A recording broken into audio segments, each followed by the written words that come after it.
एक मैकेनिज्म होता है आरएनए इंटरफेरेंस। आरएनए इंटरफेरेंस जो होता है ना, ये भी जीन रेगुलेशन का ही मैकेनिज्म होता है। ये ट्रांसक्रिप्शन के बाद होता है, यानी कि जब हमारा एमआरएनए बन चुका है, पोस्ट ट्रांसक्रिप्शनल जीन रेगुलेशन होता है ये आरएनए इंटरफेरेंस।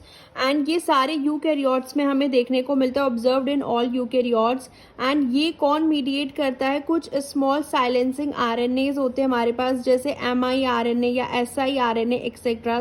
सो ये जो स्मॉल साइलेंसिंग आरएनए होते हैं ना, ये इन्वॉल्व होते हैं आरएनए इंटरफेरेंस में। आरएनए इंटरफेरेंस कुछ नहीं, ये बेसिकली एक मैकेनिज्म होता है जीन रेगुलेशन का, और ट्रांसक्रिप्शन के बाद होता है पोस्ट ट्रांसक्रिप्शनल जीन रेगुलेशन। ठीक है, और इसके फंक्शन यही होता है, एक तो पोस्ट ट्रांसक्रिप्शनल रेगुलेशन कराते हैं, ट्रांसपोजोन साइलेंसिंग में इन्वॉल्व होते हैं, एंड एंटीवायरल डिफेंस में भी ये इन्वॉल्व होता है। तो antiviral defence, post transcriptional regulation and transposon silencing, इन तीनों में जो है इसके फंक्शंस होते हैं, ये इसके फंक्शंस होते हैं। बेसिकली कुछ ना एक तरीके के प्रोटीन्स होते हैं जिसको हम बोलते हैं आर्गोनॉट प्रोटीन्स। इनके अंदर कुछ कंजर्व्ड डोमेन होते हैं। ये आर्गोनॉट प्रोटीन ना हमें दोनों में मिलते हैं, यूकैरियोट्स में भी होते हैं, प्रोकैरियोट्स में भी होते हैं। आर्गोनॉट प्रोटीन्स जो होते हैं ना, इनके अंदर हमको एक कंजर्व्ड डोमेन मिलता है, कंटेन कंजर्व्ड डोमेन।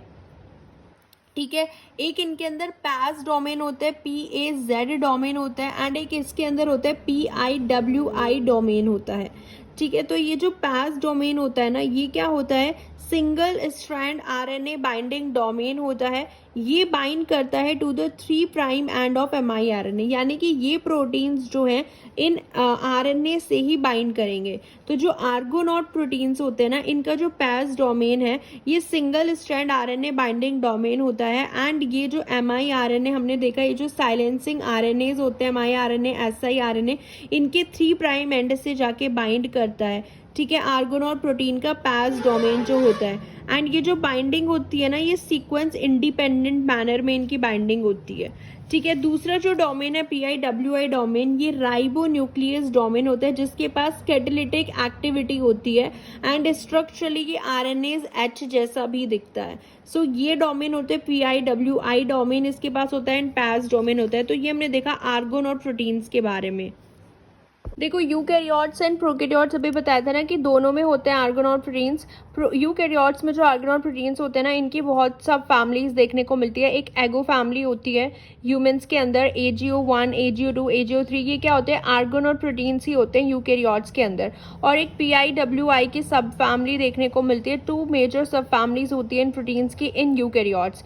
इसमें हम PIWI L1, L2, L3 इस तरीके से हम मतलब इनको स्टडी करते हैं। एंड ये जो PIWI सब फैमिलीज होती है ना, इसके जो मेंबर्स होते हैं ये ह्यूमंस में, इनका जो एक्सप्रेशन है वो सिर्फ जर्म सेल्स तक ही सीमित है, सिर्फ कि वहीं तक ही रिस्ट्रिक्टेड होते हैं। इनका एक्सप्रेशन जर्म सेल्स में ही देखने को मिलता है। तो ये आर्गोनॉट प्रोटीन्स होते हैं जो यूकैरियोट्स में प्रेजेंट होते हैं, और बेसिकली इनकी 2 सब फैमिलीज होती हैं। ठीक है, अब हम एमआईआरएनए और एसआईआरएनए के बारे में डिटेल में पढ़ते हैं, एंड इनकी प्रोसेसिंग कैसे होते हैं, ये बनते कैसे हैं। सो एमआईआरएनए की अगर हम बात करें, ये 20 से 25 न्यूक्लियोटाइड का होता है। एमआईआरएनए जो होता है, ये non coding RNA, obviously code तो नहीं करता है। ये वर्क विद आर्गोनॉट प्रोटीन के साथ मिलकर काम करता है। पोस्ट ट्रांसक्रिप्शनल जीन रेगुलेशन, यानी कि ट्रांसक्रिप्शन के बाद अगर जीन में हमको कुछ रेगुलेशन करनी है तो उसमें ये इन्वॉल्व होता है। इसका फंक्शन टिश्यू स्पेसिफिक होता है एंड टाइम स्पेसिफिक होता है, कि किस टाइम पे किस टिश्यू में कैसे एक्ट करना है, वो बहुत ही स्पेसिफिक होता है एमआईआरएनए का। और इसका जो ओरिजिन होता है ये एंडोजीनस होता है, यानी कि सेल के अंदर ही ये फॉर्म होता है। एंडोजीनस इसका ओरिजिन होता है, एंड ये ट्रांसक्राइब्ड होता है बाय RNA Pol 2। सो RNA पॉलीमरेज 2 इसको क्या करता है? ट्रांसक्राइब करता है। बेसिकली एमआईआरएनए है तो RNA ही ना, और वो तो DNA से ही बनेगा। सो DNA से जब हम RNA बनाते हैं, जो उसमें वो ट्रांसक्रिप्शन होता है, तो उसके लिए तो RNA पॉलीमरेजेस होते हैं ना हमारे पास। यूकैरियोट्स में डिफरेंट टाइप के RNA पॉलीमरेजेस होते हैं, 1, 2, 3, 4, 5 हमने पढ़े थे। सो इसमें जो RNA पॉलीमरेज यूज होता है वो RNA पॉलीमरेज 2 होता है, जो इसके जीन को ट्रांसक्राइब करके हमें एमआईआरएनए जो है वो मिलता है। तो अब इसकी प्रोसेसिंग पढ़ते हैं, ये बनता कैसे है। ठीक है, सो एमआईआरएनए जो होता है ना, ये प्लांट, एनिमल और वायरसेस के जीनोम्स में भी देखने को मिलता है, वहाँ पे ये प्रेजेंट होता है। और ये बहुत ही हाईली कंजर्व्ड होता है, यानी कि बहुत ही कम चेंजेस इसमें देखने को मिले हैं अभी तक। और इसका जो सबसे पहला जो mRNA स्टडी हुआ था ना, वो जो स्टडी हुआ था उसका नाम था लिन 4, जो कि सी एलिगेंस में देखा था। ठीक है, लिन 4 नाम का mRNA सबसे पहले डिस्कवर हुआ था ओवर अ डिकेड एगो। सो ये जो लिन 4 होता है ना, ये यूजुअली किसी के लिए कोड नहीं करता है, किसी प्रोटीन के लिए कोड नहीं करता है।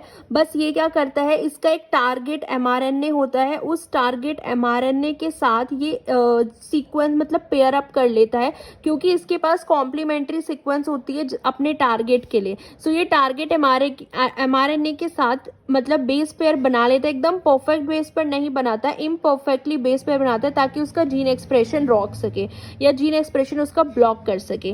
ठीक है, जैसे कोई भी हमारे पास ये mRNA मतलब ये कोई हमारे पास इसका टारगेट mRNA होता है, तो ये इसके साथ इम्परफेक्टली पेयरिंग कर लेता है जो हमारा mRNA होता है, एंड इस जीन का एक्सप्रेशन जो है वो रुक जाता है। तो इस तरीके से ये काम करता है। तो लिन 4 जो होता है, लिन 14 जीन है, उसका एक्सप्रेशन कंट्रोल करता है लिन 4, जो mRNA होता है जो अभी डिस्कवर हुआ है ना, लिन 4। एंड एक लेट 7 mRNA अभी 2000 में डिस्कवर हुआ है mRNA विच इज लेट 7, की हम पूरी प्रोसेसिंग पढ़ते हैं कि ये कैसे पूरा प्रोसेस्ड होता है mRNA। सो ये mRNA का जीन है, यानी कि पहले तो डीएनए पे ही प्रेजेंट होगा ना जीन के फॉर्म में, उसके बाद इसमें RNA पॉलीमरेज 2 आता है, मोस्टली RNA पॉलीमरेज 3 भी आ जाता है। ये जो RNA पॉलीमरेज होते हैं, इस जो हमारा ये जीन प्रेजेंट है डीएनए पे, हमारी RNA का जो जीन है, इसको ये ट्रांसक्राइब करते हैं एंड हमारा यहाँ पे बन जाता है प्री mRNA। ठीक है, प्री mRNA बोलते हैं, प्राइमरी mRNA बोलते हैं इसको। तो इसका जो स्ट्रक्चर होता है वो इस टाइप का होता है, प्राइमरी mRNA का स्ट्रक्चर। एक हेयरपिन स्ट्रक्चर होता है इसके अंदर इस टाइप का। ठीक है, और इस तरीके ये यहाँ पे पेयरिंग हो रही होती है, तो इस तरीके से ये इसको ट्रांसक्राइब कर देता है। उसके बाद एक माइक्रो प्रोसेसर का कॉम्प्लेक्स आता है जिसको हम बोलते हैं ड्रोशा एंड DGC-R8। ये पूरा जो है ना न्यूक्लियस में हो रहा है अभी, क्योंकि न्यूक्लियस में हमारा डीएनए होता है ना। तो ये जो प्राइमरी mRNA होता है ना, ड्रोशा और DGC-R8 जो है ये माइक्रो प्रोसेसर कॉम्प्लेक्स होते हैं, इसकी क्रॉपिंग हो जाती है।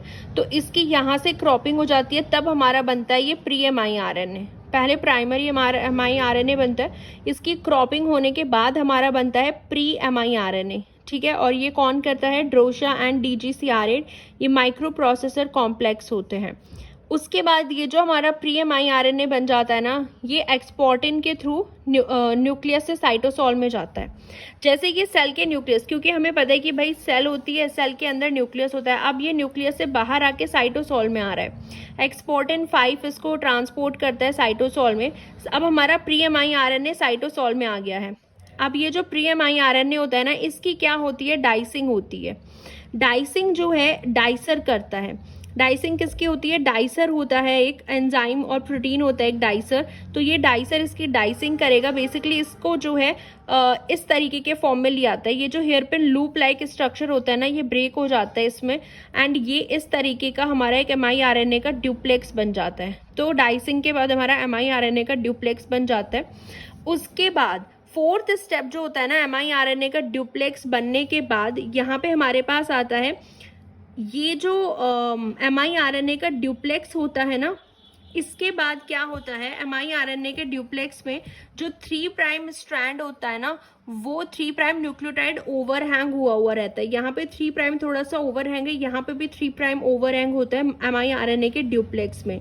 फिर यहाँ पे क्या होता है, आर्गोनॉट प्रोटीन आके बाइंड करते हैं और ये बन जाता है pre RNA induced silencing complex. ठीक है, इसको हम बोलते हैं pre RNA induced silencing complex.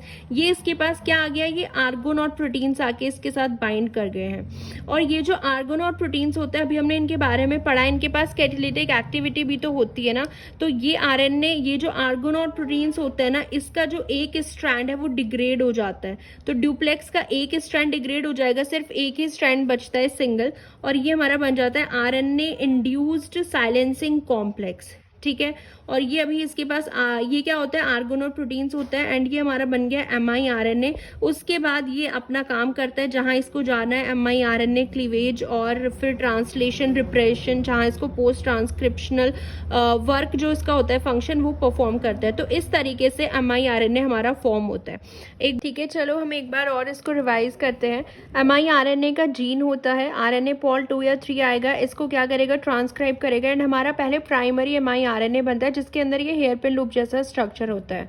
फिर इसकी क्रॉपिंग होती है, microprocessor complex, Drosha and DGCR8 आते हैं। ये इसको प्राइमरी mRNA से प्री mRNA हमारा बन जाता है। फिर इसको हम एक्सपोर्टिन के थ्रू जो है साइटोसोल में ले आते हैं। साइटोसोल में आने के बाद जो ये हमारा प्री mRNA होता है ना, ये क्या करेगा, ये डाइसिंग होती है इसकी डाइसर के थ्रू, एंड हमारे पास ये स्ट्रक्चर जो है कैसे में कन्वर्ट हो जाता है, mRNA के ड्यूप्लेक्स बन जाते हैं।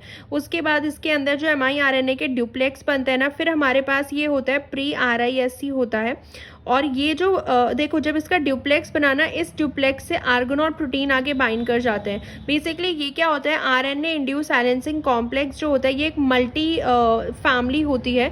इसके अंदर ही मतलब आर्गोनॉट प्रोटीन्स जैसे ही बाइंड करते हैं ना इससे mRNA के ड्यूप्लेक्स से, तो वो pre RNA induced silencing complex बन जाता है जैसे आर्गोनॉट प्रोटीन बाइंड करते हैं। और आर्गोनॉट प्रोटीन के पास कैटालिटिक एक्टिविटी होती है, हमें पता है। तो ये क्या करता है, एक इसका स्ट्रैंड जो है वो डिग्रेड हो जाता है, हमारे पास सिर्फ RISC बचता है, that is RNA induce silencing complex, जिसको हम क्या बोल देते हैं, mRNA हमारा बन जाता है। एंड ये mRNA अपना काम करता है, क्लीवेज, डिग्रेडेशन, mRNA डिग्रेडेशन भी करता है, ट्रांसलेशन, रिप्रेशन करता है, अपने फंक्शन के लिए ये रेडी हो जाता है। तो इस तरीके से mRNA की क्या होती है, प्रोसेसिंग होती है। देखो जो प्लांट्स में mRNA होता है ना, इसमें बस थोड़ा बहुत डिफरेंस होता है। जैसे हमने अभी देखा ड्रोशा और डाइसर का रोल देखा हमने, इसमें ड्रोशा और डाइसर जो है दोनों का काम एक ही एंजाइम कर देता है, DCL1 प्रोटीन यही कर देता है, DCL1। तो ये एक अकेला ही ड्रोशा और डाइसर का काम कर देता है, यानी कि प्राइमरी mRNA से डायरेक्ट mRNA का जो ड्यूप्लेक्स है वो बन जाता है। ठीक है, mRNA का जो ड्यूप्लेक्स बनता है ना, फिर वो एक एक्सपोर्टिन 5 जो हमने अभी पढ़ा एनिमल में, जो उसको न्यूक्लियस से जो है साइटोसोल में लेके जा रहा था, प्लांट्स में जो है वो हमारे पास होता है HASTY, जो इसको जो है कहाँ, साइटोसोल में लेके आएगा। देखो साइटोसोल में जो mRNA का ड्यूप्लेक्स आता है, हमें पता है कि 3 प्राइम जो है वो ओवरहैंग होते हैं, 2 न्यूक्लियोटाइड जो है यहाँ पे ओवरहैंग हुए होते हैं 3 प्राइम एंड पे। उसके बाद इसमें आर्गोनॉट प्रोटीन्स आते हैं, वही पूरा फिर बन जाता है हमारा, पहले pre ribosome induce silencing complex, फिर राइबोसोम, सेम बिल्कुल वही प्रोसेस है। बस इसमें जो एंजाइम्स का रोल होता है ना, वो थोड़ा डिफरेंट होता है कि इसमें एक हेस्टी होता है, एक्सपोर्टिन 5 की जगह हेस्टी होता है, जो इसको साइटोसोल में ट्रांसपोर्ट कराता है। एंड ड्रोशा और डाइसर दोनों का रोल जो है DCL1 कर देता है इन प्लांट्स। बस यही डिफरेंस है mRNA इन प्लांट्स और जो हमने अभी पढ़ा है इन एनिमल्स में। देखो जो mRNA होता है ना, mRNA, ये जो नीचे वाला आप देख रहे हो ना, ये mRNA पूरा, ठीक है, दिस इज mRNA। सो ये mRNA जो अपने कॉम्प्लीमेंट्री, क्योंकि हमें mRNA का जो एक्सप्रेशन है वो ऑफ कराना है, तो ये mRNA से बाइंड करके mRNA का एक्सप्रेशन नहीं होने देता, प्रोटीन नहीं बनने देता, बेसिकली ट्रांसलेशन जो है वो रिप्रेस कर देता है, बंद कर देता है ट्रांसलेशन। तो इसमें क्या होता है ना, ये mRNA जो है mRNA से या तो कम्प्लीटली कॉम्प्लीमेंट हो सकता है, इसके कम्प्लीटली कॉम्प्लीमेंट्री शो कर सकते हैं, यानी कि इससे कंप्लीट बाइंड हो सकते हैं सारे सीक्वेंसेस से mRNA। एक तो ये होता है कंप्लीट कॉम्प्लीमेंटरिटी, दूसरा होता है पार्शियल कॉम्प्लीमेंटरिटी शो कर सकता है, यानी कि जो ये हमारा mRNA है ना, इसकी एक सीक्वेंस होती है न्यूक्लियोटाइड 2 से लेके 8 तक, ये एक सीड सीक्वेंस बोली जाती है। ये जो सीड सीक्वेंस होती है ना mRNA के पास, ये जो है mRNA से मैच करती है, एंड यही mRNA को जो है ढूंढती है। mRNA के पास जो सीड सीक्वेंस होती है, ये इसको रिकॉग्नाइज करती है mRNA के पास, क्योंकि इसके कॉम्प्लीमेंट्री mRNA में सीक्वेंस होती है, एंड तब ये जो है पार्शियल कॉम्प्लीमेंट्री से भी जो इसका एक्सप्रेशन है, प्रोटीन का फॉर्मेशन mRNA का, वो जो है रोक सकती है। ठीक है, तो इसमें आपको पार्शियल कॉम्प्लीमेंटरिटी भी देखने को मिल जाएगी, जिसमें सीड सीक्वेंस से रिकॉग्नाइज करते हैं 2 से 8 तक, ये कुछ न्यूक्लियोटाइड सीक्वेंसेस होती हैं, एंड कुछ में कंप्लीट कॉम्प्लीमेंट्री भी देखने को मिलती है, कंप्लीटली कॉम्प्लीमेंट होते हैं जो एक दूसरे के। ठीक है, तो इस तरीके से mRNA जो अपना रोल प्ले करता है। ठीक है, देखो अब हम पढ़ते हैं कि ये जो siRNA होता है ना, ये कैसे फॉर्म होता है। siRNA कैसे फॉर्म होता है। तो हमारे पास क्या होता है, ये लॉन्ग डबल स्ट्रैंडेड RNA होता है, डाइसर आता है। डाइसर बेसिकली क्या होता है ना, एक 200 किलो डाल्टन का एंजाइम होता है डाइसर। हमने वहाँ पे भी देखा था कि हाँ एक डाइसर होता है। डाइसर 200 किलो डाल्टन का मल्टी डोमेन एंजाइम होता है जो RNase3 फैमिली से बिलोंग करता है। और इसके पास ना 3 डोमेन होते हैं। एक इसके पास होता है एटीपेज RNA हेलिकेज डोमेन, एक होता है catalytic RNase third domain and एक होता है डबल स्ट्रैंडेड बाइंडिंग डोमेन। सो डबल स्ट्रैंडिंग बाइंडिंग डोमेन से तो ये बाइंड करता है, कैटालिटिक RNase से अपनी कैटालिटिक एक्टिविटी परफॉर्म करेगा एंड इसके पास हेलिकेज एक्टिविटी भी होती है जो स्ट्रैंड ब्रेक करता है।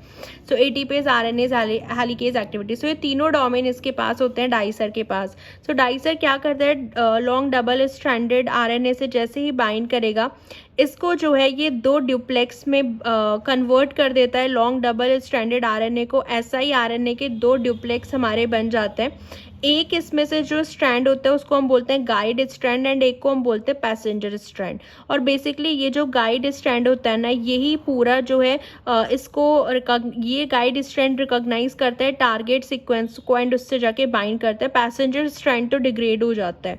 उसके बाद हमारे आर्गोनॉट प्रोटीन्स आते हैं, इनसे बाइंड करते हैं। जो हमारा RNA इंड्यूस साइलेंसिंग कॉम्प्लेक्स होता है, लॉडिंग कॉम्प्लेक्स, जिसके अंदर आर्गोनॉट प्रोटीन्स होते हैं, ये आके बाइंड करेंगे इस डबल जो ये 2 स्ट्रैंड बने हैं siRNA का जो ड्यूप्लेक्स है।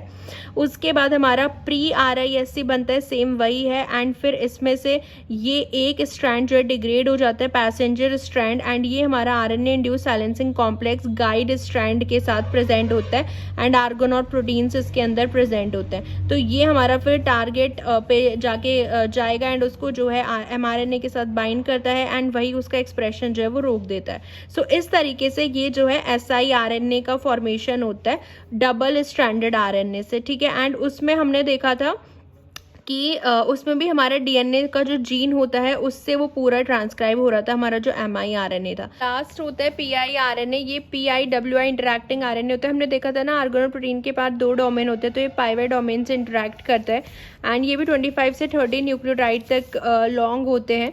एंड इनका काम क्या होता है ना, इनमें डाइसर की ज़रूरत नहीं पड़ती। सो डाइसिंग स्टेप इनके अंदर नहीं होता है। और इनका जो प्रिकर्सर होता है जहाँ से ये बनते हैं, ये सिंगल स्ट्रैंड RNA इनका प्रिकर्सर होता है। सिंगल स्ट्रैंडेड RNA जो है इनका प्रिकर्सर होता है। एंड मोस्टली जो है ये एंटी सेंस होते हैं, लेकिन कहीं कहीं पे इनका थोड़ा बहुत फ्रैक्शन जो है वो सेंस ओरिएंटेशन में भी मिलता है। मोस्टली एंटी सेंस में ही मिलते हैं ये।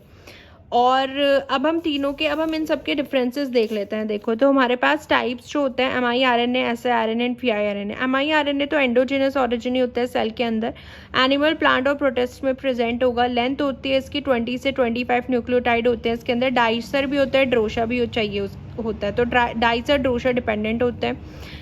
siRNA एक्सो भी हो सकता है, सेल के अंदर भी इनका एंडोजिनस ऑरिजिन भी होता है, एक्सोजिनस ऑरिजिन भी होता है।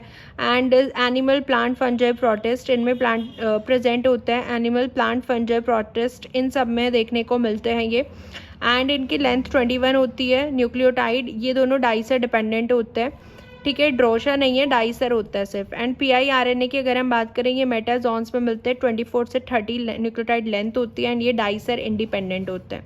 सो ये था types of small silencing RNAs जो कि हमारे पोस्ट ट्रांसक्रिप्शनल रेगुलेशन में हेल्प करते हैं, ठीक है। तो ये हमने पढ़ लिया है RNA इंटरफेरेंस।